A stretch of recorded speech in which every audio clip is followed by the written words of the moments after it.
Good evening everyone, welcome to my YouTube channel. আমি অনু, আপনারা দেখছেন অনুপমা ব্লগ ইন ক্যানভাস। তো বিকেল থেকেই আমি আমার ব্লগটা শুরু করছি। সারাদিনে তেমন কিছু করিনি, এই টুকটাক বাড়িতেই ছিলাম। আর এখন আমি একটু রেডি হচ্ছি, বিকেলবেলা একটু বেরোবো। সারাদিন ঘরেই ছিলাম, ওই জন্য ভাবলাম একটু বেরিয়ে আসি। আমাদের এখানে একটা মন্দির আছে, শিব মন্দির, বড় কাছারি মন্দির। তো ভাবলাম ওইখান থেকে একটু ঘুরে আসি। তো সেই জন্য একটু রেডি হলাম, আমি আর আমার একটা দিদি, পাশের বাড়ির দিদি যাব। তো চলো, তোমাদেরকেও দেখাবো মন্দিরটা। সত্যি নিজের জন্য সময় বের করা সত্যি খুব কঠিন কাজ। ভোরের আলো ফুটতেই হেসেলে পা দেওয়া, ঘরের ছোট বড় সবার দেখভাল করা, রান্নার ঝুঁকি, ঘর দোয়ার পরিপাটি আর পরিষ্কার রাখা।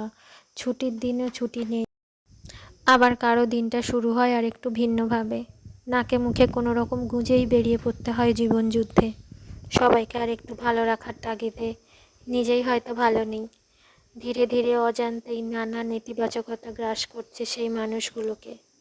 জীবনের পথে ছুটতে ছুটতে জীবনটাই হারিয়ে যায়। আর মনোবিজ্ঞানীরা কি বলেন জানেন?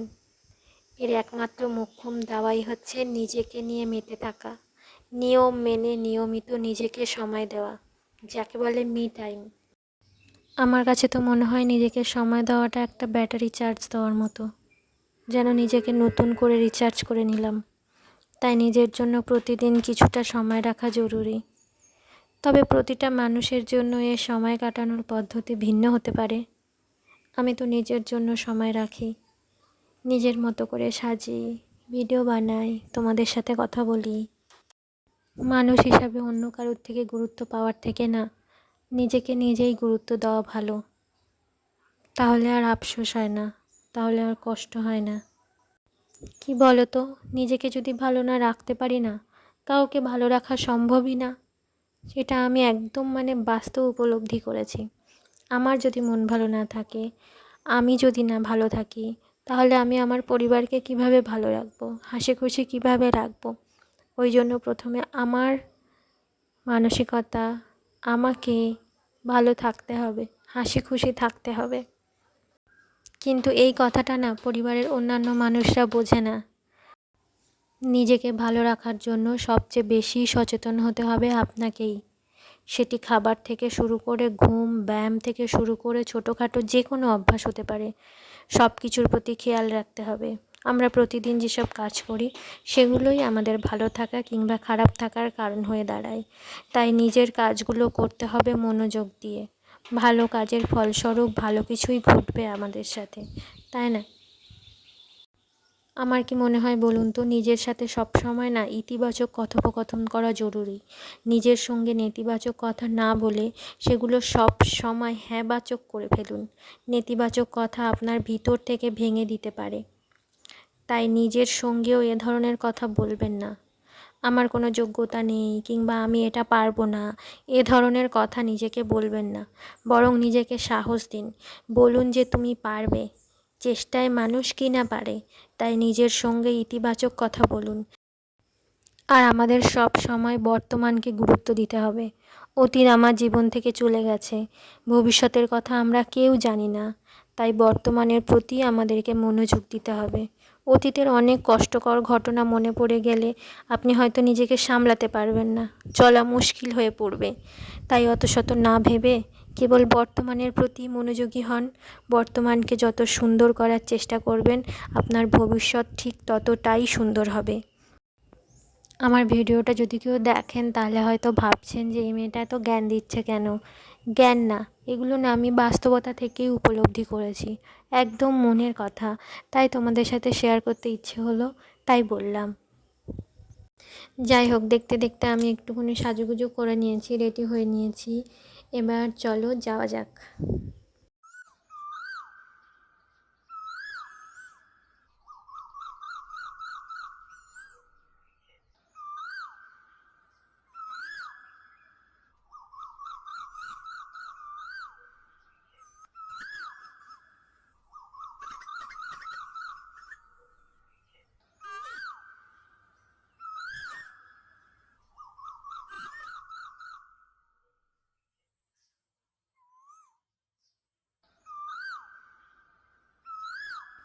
তারপর আমি একটু ছাদে চলে এলাম। ছাদে এলে মনটা সত্যি ভালো হয়ে যায়। সুন্দর ওয়েদার, ঠান্ডা ঠান্ডা হাওয়া, আর কি সুন্দর কোকিল লাগছে চারদিকে।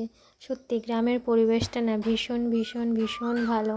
হয়তো কাজের সূত্রে কলকাতায় যেতে হয়, থাকতে হয়, বিভিন্ন সুযোগ সুবিধা ওখানে বেশি, কিন্তু আমার মনে হয় গ্রামের পরিবেশটা খুবই ভালো। দেখো আমাদের বাড়ির সামনে এই একটা মাঠ আছে, মানে ধান চাষ করা মাঠ, কিন্তু আমার বাবা চাষ করেনি। বাচ্চারা সারা দিন ওখানে খেলতে থাকে আর কিচির মিচির কিচির মিচির করে। তারপর দেখলাম বড়বাবুর আমাকে মনে পড়েছে, আমাকে ফোন করেছে। তো ওই কথা বলছিলাম আর আমাকে বলছে একটা ভিডিও পাঠিয়েছি দেখো। তো তোমাদের সাথেও সেটা শেয়ার করলাম, দেখে নাও। আর এই দূরে দূরে থাকা কতদিন চলবে জানি না।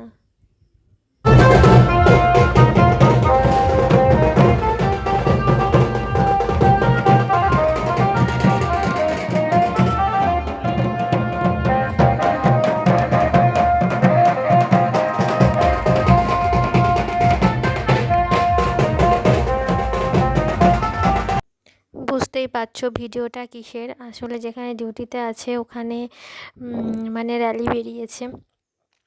যেহেতু আমাদের সরকার পাল্টাচ্ছে, বিজেপি ক্ষমতায় আসছে, তো সেই জন্য আনন্দে এখন সব জায়গাতে এরকম হচ্ছে, ওদেরকে ডিউটি করতে হচ্ছে। তো সেইটাই আমাকে ভিডিও করে পাঠাচ্ছিল। তারপর তোমাদেরকে যে বললাম যে ওই মন্দিরটায় যাব, এই দেখো এই মন্দিরটা বড় কাচারি মন্দির।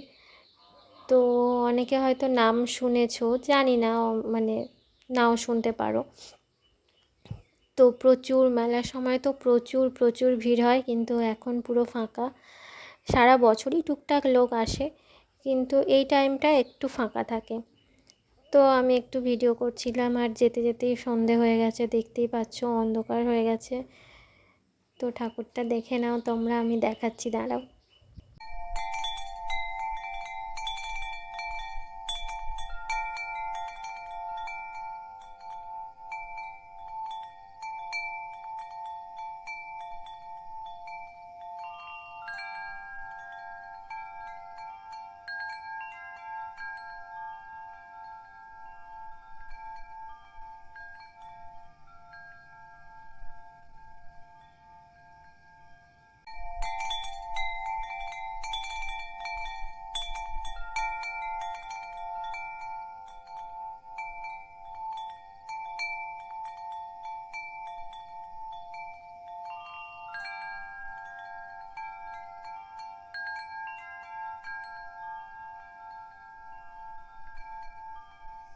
আর এই মাঠটা যে দেখছো না, এই মাঠে ভর্তি হয়ে দোকান বসে, খাবারের দোকান, জিনিসপত্র কেনার দোকান, নাগরদোলা, বিভিন্ন রকম রাইডস, বাচ্চাদের বড়দের, মানে মেলা বলতে যেটা বোঝায় না পুরো একদম সেটা। আর দোকানপাট তো মানে দেখে শেষ করা যাবে না। দেখতেই পাচ্ছ মাঠটা কি বিশাল বড়, মানে এটা একদমই নদীর আর কি পাশে, নদীর চরে মাটি ফেলে এই মাঠটা ভরাট করা হয়েছে।